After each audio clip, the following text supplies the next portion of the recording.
اور اللہ نے ہمیں حکم دیا سید الانبیاء سے جب تک محبت نہیں ہوگی تو میں اپنی محبت کو بھی تسلیم نہیں کروں گا۔ اے اللہ تو ہمیں بتا ہم نبی صلی اللہ علیہ وسلم سے تیرے حبیب سے محبت کے لیے ہم کیا کریں؟ اللہ نے ہمیں بتایا درود شریف کی کثرت کیا کرو، تو ہم درود شریف کی کثرت کے قائل ہیں۔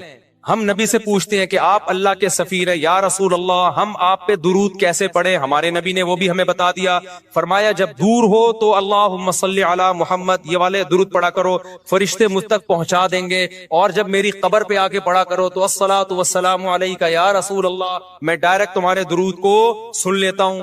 تو ہمارے پاس اس بارے میں بھی ہدایات کیا ہیں؟ واضح ہدایات ہیں۔ اور درود پڑھنے سے عقیدہ توحید مضبوط ہوتا ہے۔ کیوں؟ درود اصل میں دعا ہے اللہ سے، کس کے لیے؟ پیغمبر کے لیے۔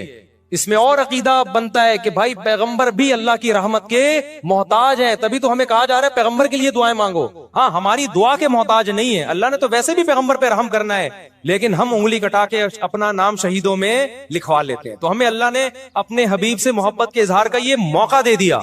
ہم جب پیغمبر سے پوچھتے ہیں یا رسول اللہ، ہر عبادت کے لیے کوئی خاص وقت ہوتا ہے جس میں اس عبادت کی فضیلت بڑھ جاتی ہے۔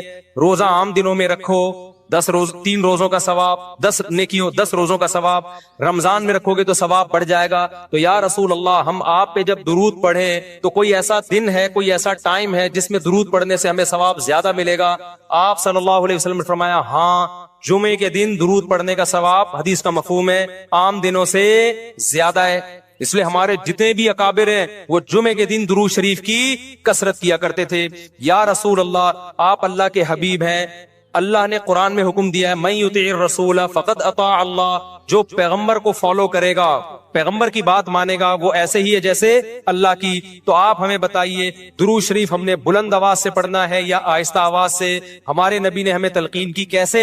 آہستہ آواز سے۔ یا رسول اللہ درود ہم نے انفرادی طور پہ پڑھنا ہے یا جتھے بنا کے پڑھنا ہے؟ آپ صلی اللہ علیہ وسلم نے فرمایا دیکھو آخر میں ایک جنتی فرقہ ہوگا، وہ ہوگا جس پر میں اور میرے صحابہ کا عمل۔ صحابہ نے جتھے بنا کے درود کی محفلیں نہیں لگائی ہیں، جس صحابی کو جہاں موقع ملا انہوں نے کثرت سے پیغمبر پر درود پڑھا۔ ہم نے اپنے اکابر کو دیکھا ہے، اپنے علماء کو دیکھا ہے، آج بھی بزرگان دین کو دیکھا ہے، کوئی مسجد کے اس کے کونے میں بیٹھ کے تسبیح ہاتھ میں لے کے درود شریف پڑھ رہا ہوگا، کوئی مسجد کے اس کونے میں بیٹھ کے۔ میرے شیخ اور اپنے علماء مشائخ کو میں نے دیکھا ہے جب مسجد نبی میں جاتے ہیں 2 گھنٹے، 1 گھنٹے، 2.5 3 گھنٹے، عصر سے مغرب تک کا پورا ٹائم پیغمبر صلی اللہ علیہ وسلم کے روضہ رسول کے نبی کے روضے کے قریب سارا ٹائم درود شریف میں گزار دیتے ہیں۔ یہ وہ طریقہ ہے جو پیغمبر سے محبت کا اظہار کا اللہ نے آپ کو بتایا ہے۔ اے اللہ ہم اور کس طرح سے آپ سے محبت کا اظہار کر سکتے ہیں؟ اللہ نے فرمایا کہ جو پیغمبر سے محبت کرنا چاہتا ہے اسے پیغمبر کے اخلاق اور عادات اپنی زندگی میں لانے پڑیں گے۔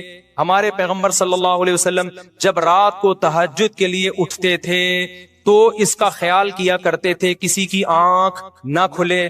جب رات کے وقت آپ گھر میں تشریف لاتے اتنا آہستہ آواز سے سلام کرتے کہ جو جاگ رہا ہے وہ جواب دے دے، جو سو رہا ہے اس کی آنکھ نہ کھلے۔ لیکن ہم پیغمبر سے محبت کا اظہار کیسے کرتے ہیں؟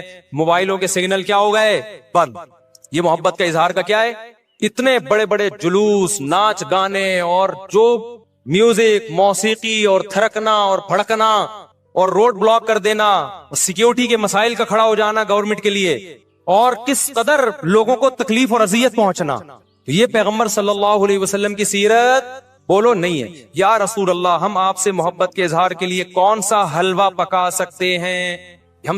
ہم نبی سے محبت، جب تک پیغمبر سے محبت نہ ہو ایمان قابل قبول نہیں ہے، لیکن محبت کا انداز وہ ہوگا جو اللہ کے رسول نے بتایا ہے۔ یا رسول اللہ ہم آپ کی یاد میں کون سا حلوہ پکائیں، کتنی بریانی کی دیگیں آپ کی یاد میں؟ نبی نے فرمایا جو مجھے یاد رکھنا چاہتا ہے وہ روزے رکھے، کیونکہ نبی صلی اللہ علیہ وسلم نے فرمایا، بخاری مسلم کی حدیث، بدترین برتن جو بھر جائے وہ انسان کا پیٹ ہے۔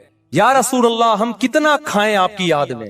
نبی نے فرمایا میری یاد میں مجھے خوش کرنا چاہتے ہو، اللہ کو خوش کرنا چاہتے ہو تو کھانا نہیں بلکہ کھانا چھوڑنا پڑے گا، ناغے کرنے پڑیں گے، روزے رکھنے پڑیں گے۔ آپ نے فرمایا بہترین روزہ داؤد علیہ السلام کا روزہ ہے، 1 دن روزہ 1 دن ناغا، 1 دن روزہ 1 دن